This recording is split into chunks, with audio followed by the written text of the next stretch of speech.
Hi friends, എല്ലാവർക്കും Diaz tasty കിച്ചൻ്റെ പുതിയൊരു വീഡിയോയിലേക്ക് സ്വാഗതം. ഞാൻ വന്നിട്ടുള്ളത് ഒരു കോക്കനട്ട് ബണ്ണിൻ്റെ റെസിപ്പിയുമായിട്ടാണ്. ഓവനൊന്നും ഇല്ലാതെ തന്നെ നമ്മൾ തയ്യാറാക്കിയിരിക്കുന്നതാണ്. അപ്പോൾ വീഡിയോയിലേക്ക് പോകുന്നതിന് മുമ്പേ നമ്മുടെ ഈ ചാനൽ ആദ്യമായിട്ട് കാണുന്നവരാണെന്നുണ്ടെങ്കിൽ ചാനലൊന്ന് സബ്സ്ക്രൈബ് ചെയ്യുക. പിന്നെ വീഡിയോ ഇഷ്ടമായെങ്കിൽ ലൈക്ക് ചെയ്യുക, ഷെയർ ചെയ്യുക. അപ്പോൾ നമുക്ക് നേരെ വീഡിയോയിലേക്ക് പോകാം. ആദ്യം നമ്മൾ ഒരു ബൗളിലേക്ക് 1 കപ്പ് മൈദാമാവ് ഇട്ട് കൊടുക്കുന്നുണ്ട്. ഞാനിപ്പോൾ 125 ml കപ്പ് ആയതുകൊണ്ട് 2 കപ്പ് എടുത്തിട്ടുണ്ട്. ഇപ്പോൾ 250 ml കപ്പാണെങ്കിൽ 1 കപ്പ് മൈദാമാവ് എടുക്കുക. അതിനുശേഷം നമ്മൾ ഇതിലേക്ക് ചേർത്ത് കൊടുക്കുന്നത് പഞ്ചസാരയാണ്. ഞാനിപ്പോൾ 1 ടേബിൾ സ്പൂൺ പഞ്ചസാര ഇതിലേക്ക് ചേർത്തിട്ടുണ്ട്. പിന്നെ നമ്മൾ 1/4 ടീസ്പൂൺ ഉപ്പും കൂടി ഒന്ന് ചേർത്ത് കൊടുക്കുക. എന്നിട്ട് നമ്മൾ ഇതിലേക്ക് 1/2 ടീസ്പൂൺ ഈസ്റ്റാണ് ചേർത്ത് കൊടുത്തിട്ടുള്ളത്. ഞാനിപ്പോൾ ഇൻസ്റ്റൻറ്റ് ഈസ്റ്റാണ് എടുത്തിട്ടുള്ളത്, അതുകൊണ്ട് തന്നെ ഈസ്റ്റും കൂടി ഇതിലേക്ക് ചേർത്ത് കൊടുത്തു. എന്നിട്ട് നമ്മൾ ഇതെല്ലാം കൂടി നന്നായിട്ടൊന്ന് മിക്സ് ചെയ്തെടുക്കുക. നമ്മളിപ്പോൾ ഡ്രൈ ഈസ്റ്റ് ആണ് എടുക്കുന്നതെന്നുണ്ടെങ്കിൽ ഈസ്റ്റിലേക്ക് നമ്മൾ 1/2 ടീസ്പൂൺ പഞ്ചസാരയും പിന്നെ കുറച്ച് ഇളം ചൂടുവെള്ളം ഒഴിച്ചിട്ട് നന്നായിട്ടൊന്ന് മിക്സ് ചെയ്ത് ഒരു 5 മിനിറ്റ് ഒന്ന് മൂടി വയ്ക്കുക. അത് കഴിയുമ്പോഴേക്കും ഈസ്റ്റൊക്കെ നന്നായിട്ടൊന്ന് പൊളിച്ച് വരും. എന്നിട്ട് നമ്മൾ ഇതിലേക്ക് ചേർത്തൊന്ന് കുഴച്ചെടുത്താൽ മതി. അപ്പോൾ ഇത് ഞാൻ നന്നായിട്ടൊന്ന് മിക്സ് ചെയ്തെടുത്തതിന് ശേഷം ഇളം ചൂടുവെള്ളം ഒഴിച്ചിട്ട് ചപ്പാത്തി മാവിനൊക്കെ കുഴയ്ക്കുന്ന ആ ഒരു പാകത്തിൽ ഇതൊന്ന് കുഴച്ചെടുക്കുന്നുണ്ട്. വെള്ളം നമ്മൾ കുറേശ്ശായിട്ട് ചേർത്തിട്ട് കുഴച്ചെടുത്താൽ മതി. നമ്മൾ പച്ചവെള്ളമല്ല, ഇളം ചൂടുവെള്ളത്തിൽ തന്നെ ഇതൊന്ന് കുഴച്ചെടുക്കണം. മാവൊക്കെ നല്ല സോഫ്റ്റായി കിട്ടണം. അപ്പോൾ നമ്മൾ നന്നായിട്ടൊന്ന് മിക്സ് ചെയ്തെടുക്കുക. ഒരു 5 മിനിറ്റോളം നമ്മൾ കൈകൊണ്ട് തന്നെ ഇത് നന്നായിട്ടൊന്ന് കുഴച്ച് കൊടുക്കണം.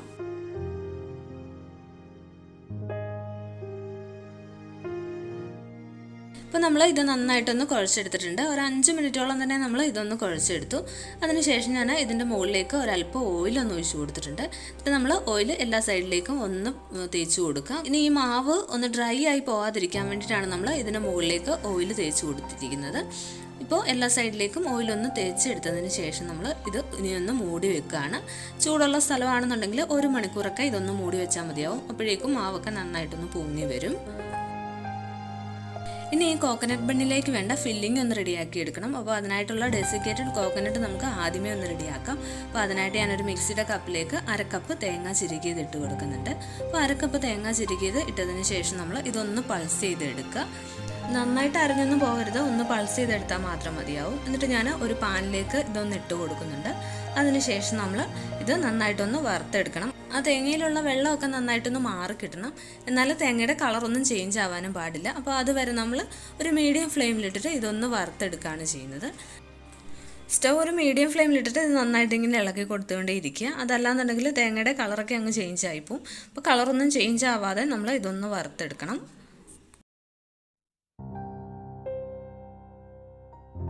അപ്പോൾ ഇതാ ഇത്രയേ ഉള്ളൂ, നമ്മുടെ ഡെസിക്കേറ്റഡ് കോക്കനട്ട് റെഡി ആയിട്ടുണ്ട്. ഇനി നമുക്ക് സ്റ്റൗ ഓഫ് ചെയ്യാം. അതിനുശേഷം നന്നായിട്ട് ഇളക്കി കൊടുത്തിട്ട് നമുക്ക് ഇത് വേറൊരു പാത്രത്തിലേക്ക് മാറ്റാം. അതല്ലാന്നുണ്ടെങ്കിൽ പാനിൻ്റെ ചൂടുകൊണ്ട് തേങ്ങ അങ്ങ് കറുത്തു പോവും. അപ്പോൾ ഞാൻ ഇത് വേറൊരു പാത്രത്തിലേക്ക് മാറ്റുന്നുണ്ട്.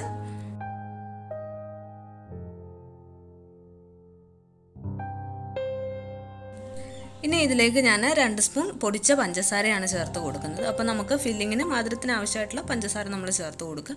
അപ്പോൾ പഞ്ചസാര ചേർക്കുമ്പോൾ പൊടിച്ച പഞ്ചസാര തന്നെ നമ്മൾ ഇതിലേക്ക് ചേർത്ത് കൊടുക്കണം. അപ്പോൾ അതിനുശേഷം നമുക്ക് ഇതിലേക്ക് ചേർത്ത് കൊടുക്കാനുള്ളത് ടൂട്ടി ഫ്രൂട്ടിയാണ്. അപ്പോൾ നമ്മുടെ കയ്യിലുള്ള ഏത് കളറിലുള്ളത് വേണമെങ്കിലും നമുക്ക് ഇതിലേക്ക് ചേർത്ത് കൊടുക്കാം. ഞാനിപ്പോൾ ഒരു 1.5 ടീസ്പൂണോളം ടൂട്ടി ഫ്രൂട്ടി ഗ്രീൻ കളറിലേത് ഇതിലേക്ക് ചേർത്തിട്ടുണ്ട്.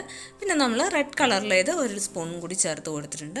എന്നിട്ട് നമ്മൾ ഇത് നന്നായിട്ടൊന്ന് മിക്സ് ചെയ്തെടുക്കണം. അപ്പോൾ മിക്സ് ചെയ്യുന്നതിന് മുമ്പ് ഞാൻ ഇതിലേക്ക് കുറച്ച് ബട്ടറും കൂടി ഒന്ന് ഇട്ട് കൊടുക്കുന്നുണ്ട്. അപ്പോൾ ഒരു 1/2 ടീസ്പൂണോളം ബട്ടറും കൂടി ഇട്ട് കൊടുത്തിട്ട് ഇത് നന്നായിട്ടൊന്ന് മിക്സ് ചെയ്തെടുക്കണം. പിന്നെ ഏലക്ക പൊടിച്ചതൊക്കെ നിങ്ങൾക്ക് വേണമെന്നുണ്ടെങ്കിൽ ഇതിലേക്കൊന്ന് ചേർത്ത് കൊടുക്കാവേ, ഞാനിപ്പോൾ ചേർക്കുന്നില്ല. അപ്പോൾ ബട്ടറും കൂടി ചേർത്തിട്ട് ഇത് നന്നായിട്ടൊന്ന് മിക്സ് ചെയ്തിട്ട് മാറ്റി വയ്ക്കാം.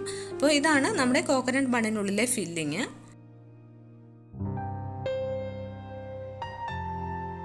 ഇനി നമ്മൾ ആദ്യമേ തന്നെ മാവ് കുഴച്ച് വെച്ചിട്ടുണ്ടായിരുന്നു. അത് ഒരു 1 അവറിന് ശേഷമാണ് നമ്മളിപ്പോൾ എടുത്തിരിക്കുന്നത്. മാവൊക്കെ നന്നായിട്ടൊന്ന് പുളിച്ച് പൊങ്ങി വന്നിട്ടുണ്ട്. അപ്പോൾ ഇത് നമുക്ക് വീണ്ടും കൈകൊണ്ട് നന്നായിട്ടൊന്നുകൂടി ഒന്ന് മിക്സ് ചെയ്ത് കൊടുക്കാം. അപ്പോൾ എയർ ബബിൾസ് ഒക്കെ ഉണ്ടെങ്കിൽ ഒന്ന് പോയി കിട്ടാൻ വേണ്ടിയിട്ട് വീണ്ടും നന്നായിട്ട് തന്നെ ഒന്ന് കുഴച്ചെടുക്കുക. അതിനുശേഷം നമുക്ക് ഈ മാവ് ഒരേ വലുപ്പത്തിലുള്ള 2ആയിട്ടൊന്ന് ഡിവൈഡ് ചെയ്തെടുക്കണം.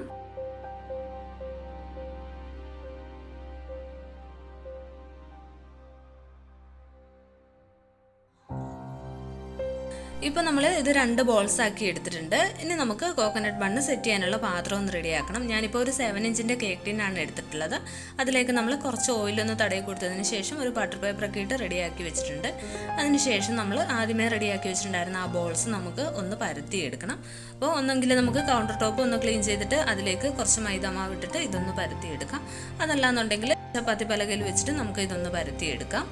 ഇപ്പോൾ ഞാൻ കുറച്ച് മൈദാമാവ് ഒന്ന് തൂക്കിയതിന് ശേഷം ഒരു ബോൾ അതിന് മുകളിലേക്ക് വെച്ചിട്ട് ഒന്ന് പരത്തിയെടുക്കുന്നുണ്ട്. അപ്പോൾ വേണമെന്നുണ്ടെങ്കിൽ ഒട്ടിപ്പിടിക്കുന്നതായിട്ട് തോന്നുകയാണെന്നുണ്ടെങ്കിൽ കുറച്ചും കൂടി മൈദാമാവ് അതിൻ്റെ മുകളിലൂടെ ഒന്നുകൂടി ഒന്ന് തൂക്കി കൊടുക്കുക. കുറച്ച് തിക്നെസ് വേണം, എന്നാൽ ഒരുപാട് അങ്ങ് തിക്കായി പോവുകയും വേണ്ട. പിന്നെ നമ്മൾ എടുത്തിട്ടുള്ള പാൻ്റെ ആ ഒരു വലുപ്പത്തിന് തന്നെ നമ്മൾ ഏകദേശം ഇതൊന്ന് പരത്തിയെടുക്കുക.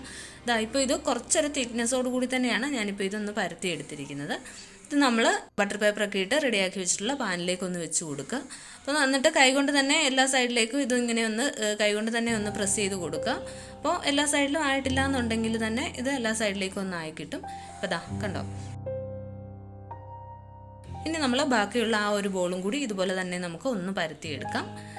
ഇത് നമുക്ക് ഒന്ന് പരത്തി മാറ്റി വയ്ക്കാം. അതിനുശേഷം നമ്മൾ ആദ്യമേ പരത്തി കേക്ക് ടിന്നിലേക്ക് ഇറക്കി വെച്ചിട്ടുണ്ടായിരുന്നല്ലോ, അതിൻ്റെ മുകളിലേക്ക് കോക്കനട്ടിൻ്റെ ആ ഒരു ഫില്ലിങ് വെച്ച് കൊടുക്കാം. കോക്കനട്ടും ടൂട്ടി ഫ്രൂട്ടിയും ബട്ടറും പഞ്ചസാരയും ഒക്കെ ചേർത്തിട്ടുള്ള ആ ഒരു മിക്സ് നമ്മൾ ഇതിന് മുകളിലേക്ക് വെച്ച് കൊടുക്കുന്നുണ്ട്. എന്നിട്ട് ഇത് നന്നായിട്ടൊന്ന് സ്പ്രെഡ് ചെയ്ത് കൊടുക്കണം. എന്നാലും സൈഡിലൊന്നും ആയി പോകരുത്. സൈഡിലായാലും നമുക്ക് ഇത് രണ്ടും കൂടി ചേർത്ത് വെച്ചിട്ട് ഒട്ടിക്കാൻ കുറച്ച് ബുദ്ധിമുട്ടായിരിക്കും. അതുകൊണ്ട് തന്നെ നമ്മൾ സൈഡിലൊന്നും ആവാതെ ഫില്ലിങ് ഉള്ളിൽ നന്നായിട്ട് തന്നെ വെച്ച് കൊടുക്കുക. ഈ ഒരു അളവിൽ നമുക്ക് ചെയ്ത് കഴിഞ്ഞാൽ നമ്മൾ 7 ഇഞ്ചിൻ്റെ ഒരു പാനിലാണെന്നുണ്ടെങ്കിൽ നമുക്ക് കറക്റ്റ് അളവിന് തന്നെയാണ് ഫില്ലിങ്ങൊക്കെ നമ്മൾ എടുത്തിട്ടുള്ളത്. അതിനുശേഷം നമ്മൾ രണ്ടാമത് പരത്തി വെച്ചിരുന്നതും കൂടി അതിന് മുകളിലേക്ക് വെച്ച് കൊടുക്കുക. എന്നിട്ട് സൈഡൊക്കെ നമ്മൾ കൈകൊണ്ട് തന്നെ പതിയെ ഒന്ന് പ്രസ് ചെയ്ത് ഒന്ന് ഒട്ടിച്ച് കൊടുക്കണം. അപ്പോൾ ഇത് ബേക്കായി വരുമ്പോഴേക്കും ഫില്ലിംഗ് ഒന്നും വെളിയിൽ വരാതിരിക്കാൻ വേണ്ടിയിട്ടാണ് നമ്മൾ സൈഡൊക്കെ നന്നായിട്ടൊന്ന് ഒട്ടിച്ച് കൊടുക്കുന്നത്. അപ്പോൾ നമ്മൾ സൈഡൊക്കെ നന്നായിട്ടൊന്ന് ഒട്ടിച്ചെടുത്തിട്ടുണ്ട്. നമുക്കിത് ബേക്ക് ചെയ്തെടുക്കുന്നതിന് മുമ്പേ ഇതിൻ്റെ മുകളിലേക്ക് കുറച്ച് മുട്ടയുടെ മഞ്ഞ ഒന്ന് തേച്ച് കൊടുക്കണം. അപ്പോൾ ഇതിൻ്റെ മുകളിൽ നല്ലൊരു ബ്രൗൺ കളറായി കിട്ടാൻ വേണ്ടിയിട്ടാണ് നമ്മൾ മുട്ടയുടെ മഞ്ഞ തേച്ച് കൊടുക്കുന്നത്. അപ്പോൾ നമ്മൾ മുട്ടയുടെ മഞ്ഞ തേച്ചില്ല എന്നുണ്ടെങ്കിൽ ഇത് ബേക്കായി വരുമ്പോഴും ഇതിൻ്റെ മുകളിൽ വൈറ്റ് കളർ തന്നെ ആയിരിക്കും. അപ്പോൾ അങ്ങനെയല്ലാതെ ഒരു ബ്രൗൺ കളർ കിട്ടാൻ വേണ്ടിയിട്ട് നമ്മൾ മുട്ടയുടെ മഞ്ഞ തേച്ച് കൊടുക്കുക. അപ്പോൾ മുട്ടയുടെ മഞ്ഞ നന്നായിട്ടൊന്ന് ബീറ്റ് ചെയ്തെടുത്തതിന് ശേഷം നമ്മൾ ഇതിന് മുകളിലേക്കൊന്ന് തേച്ച് കൊടുക്കുക. ഞാനിപ്പോൾ ഒരു ബ്രഷ് വെച്ചിട്ട് ഒന്ന് സ്പ്രെഡ് ചെയ്ത് കൊടുക്കുന്നുണ്ട്. നമ്മൾ ഓവനിൽ ചെയ്തെടുക്കുമ്പോൾ കിട്ടുന്ന പോലെ നല്ല ഒരു ബ്രൗൺ കളർ നമ്മൾ ഓവൻ ഇല്ലാതെ ചെയ്യുമ്പോൾ കിട്ടുകയില്ല. എന്നാൽ പോലും നല്ല ഒരു കളർ കിട്ടാൻ വേണ്ടിയിട്ടാണ് നമ്മൾ മുട്ടയുടെ മഞ്ഞയൊക്കെ ഒന്ന് തേച്ച് കൊടുക്കുന്നത്. അപ്പോൾ മുട്ടയുടെ മഞ്ഞ നന്നായിട്ട് എല്ലാ സൈഡിലേക്കും നന്നായിട്ട് തന്നെ ഒന്ന് സ്പ്രെഡ് ചെയ്ത് കൊടുക്കുക. അതിനുശേഷം നമുക്ക് ഇതൊന്ന് ബേക്ക് ചെയ്തെടുക്കാം. അപ്പോൾ ഇത് ബേക്ക് ചെയ്യാൻ വേണ്ടിയിട്ടുള്ള പാത്രം ഞാൻ പ്രീ ഹീറ്റ് ചെയ്യാൻ വേണ്ടിയിട്ട് വെച്ചിട്ടുണ്ടായിരുന്നു. അതിനുശേഷം അതിനുള്ളിലേക്ക് നമ്മളൊരു സ്റ്റാൻഡും കൂടി വെച്ചിട്ടാണ് ഈ കേക്ക് ടിന്ന് അതിനുള്ളിലേക്ക് ഇറക്കി വയ്ക്കുന്നത്. ഇത് ഇനി നമ്മൾ ഒരു 40 മിനിറ്റോളം ബേക്ക് ചെയ്തെടുക്കണം. ഏറ്റവും ലോ ഫ്ലെയിമിലിട്ടിട്ട് വേണം ബേക്ക് ചെയ്തെടുക്കാൻ. നമ്മുടെ കേക്കൊക്കെ ബേക്കായി കിട്ടുമ്പോൾ നല്ലൊരു സ്മെല്ല് വരുന്നത് പോലെ തന്നെ ഇതിനും നല്ലൊരു സ്മെല്ല് വരാൻ തുടങ്ങും. ഒരു 40 മിനിറ്റൊക്കെ ആകുമ്പോഴേക്കും നന്നായിട്ട് തന്നെ ബേക്കായി വരും. അപ്പോൾ 40 മിനിറ്റിന് ശേഷം ഞാൻ ഇതൊന്ന് എടുത്ത് വെളിയിൽ വെച്ചിട്ടുണ്ട്. നന്നായിട്ടൊന്ന് തണുത്തതിന് ശേഷം ഞാൻ കേക്ക് ടിന്നിൽ നിന്ന് മാറ്റിയിട്ടുണ്ട്. എന്നിട്ട് അതിലെ ബട്ടർ പേപ്പറൊക്കെ ഒന്ന് നമ്മൾ മാറ്റിയെടുത്തിട്ടുണ്ട്. ഇനി നമുക്ക് ഇതൊന്ന് കട്ട് ചെയ്ത് നോക്കാം. നല്ല സോഫ്റ്റ് ബണ്ണാണ്. നമ്മൾ ഓവനൊന്നും ഇല്ലാതെ തന്നെയാണ് റെഡിയാക്കി എടുത്തിരിക്കുന്നത്. അപ്പോൾ ഓവൻ ഇല്ലാതെയും നമുക്ക് കോക്കനട്ട് ബണ്ണ് വീട്ടിൽ തയ്യാറാക്കാവുന്നതാണ്.